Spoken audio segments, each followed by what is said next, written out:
नमस्कार साथियों, जय माता दी, राधे राधे, जय श्री राम। आप सभी का नरेंद्र विश्वकर्मा यूट्यूब चैनल में मैं नरेंद्र विश्वकर्मा हार्दिक स्वागत करता हूं।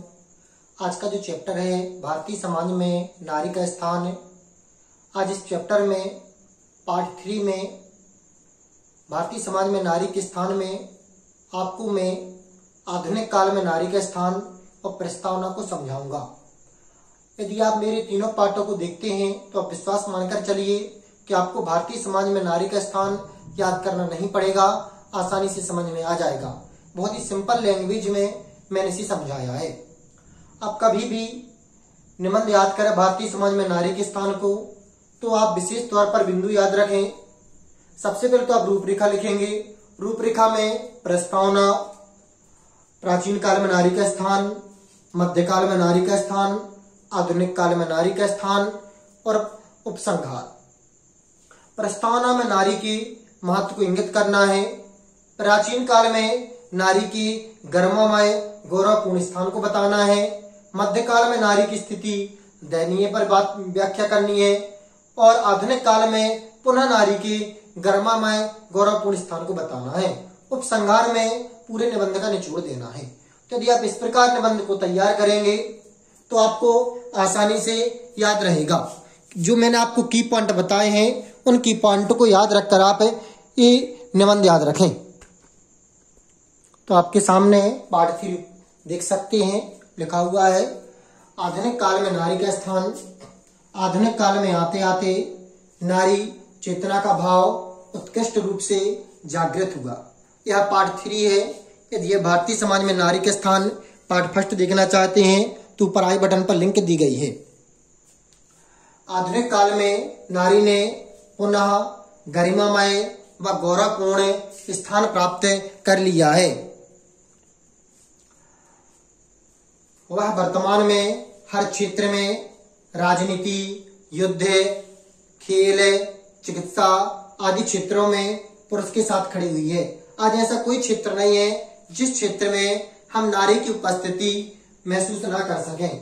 आज हमारी हर क्षेत्र में नारी को गरिमामय गौरवपूर्ण स्थान प्राप्त है, उल्लेखनीय स्थान प्राप्त है। वह पुरुष के साथ कंधे से कंधा मिलाकर खड़ी हुई है। आगे देखें, वर्तमान में कुछ आदर्श नारियां हैं। आप चाहे तो कोई और भी लिख सकते हैं। एग्जाम्पल तौर पर मैंने कुछ लिखी हुई हैं। सुमित्रा नंदन पंत, किरण बेदी, दीप्ति शर्मा, लता मंगेशकर, इंदिरा गांधी। यहाँ पर मैंने कुछ विशेष क्षेत्रों से संबंधित आदर्श नारियां लिखी हैं। सुमित्रा नंदन पंत कवित्री, कविता, किरण बेदी आपकी ये स्वरगाथा से संबंधित है। दीप्ति शर्मा खेल क्षेत्र से संबंधित है। लता मंगेशकर गायन क्षेत्र से संबंधित है। इंदिरा गांधी राजनीति क्षेत्र से संबंधित है। तो विशेष नारियां मैंने एग्जाम्पल तौर पर लिखी हैं। आप चाहे तो किसी अन्य एग्जाम्पल को लिख सकते हैं। अब आगे देखें, उपसंहार। आप यदि कोरोना वायरस पर निबंध याद कर रहे हैं तो ऊपर कोरोना वायरस निबंध पार्ट 1 दिया गया है, आप चाहे तो देख सकते हैं।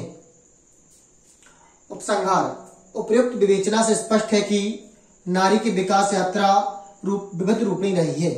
क्यों विविध रूपी रही है? क्योंकि हमने जब इसे प्रारंभ में देखा तो नारी को सम्मानजनक स्थिति प्राप्त थी।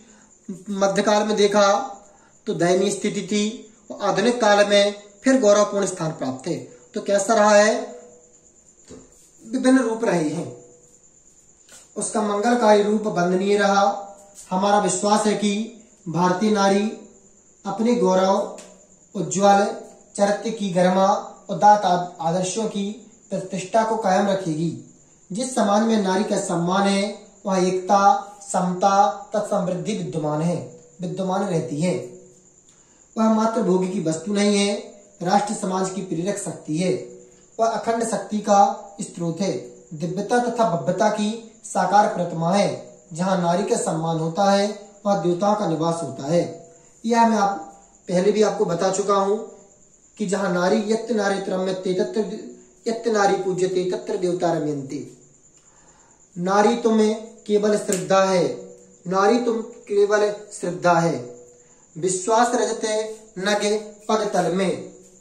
ये आपका जयशंकर प्रसाद जी द्वारा रचित है। इसे आप याद करें, क्योंकि मैंने आपको बताया है कि आप यदि प्रोवर्ब के माध्यम से लिखते हो, कहावतों के माध्यम से लिखते हो, तो आपको निश्चित रूप से पूरे में से पूरे नंबर मिलेंगे। तो नारी तुम केवल श्रद्धा हो, विश्वास रजत नगे पगतल में, यहाँ पर है के स्थान पर हो रखे। पीयूष स्त्रोत सी बहा करो जीवन के सुंदर समतल में, ये जयशंकर प्रसाद जी द्वारा कहा गया है। यदि आपको यह पाठ अच्छा लगा है तो इस वीडियो को लाइक करिए, चैनल पर फर्स्ट टाइम आए तो सब्सक्राइब कीजिए, साथ ही बेल आइकन पर क्लिक कीजिए। नमस्कार, जय माता दी, राधे राधे, जय श्री राम।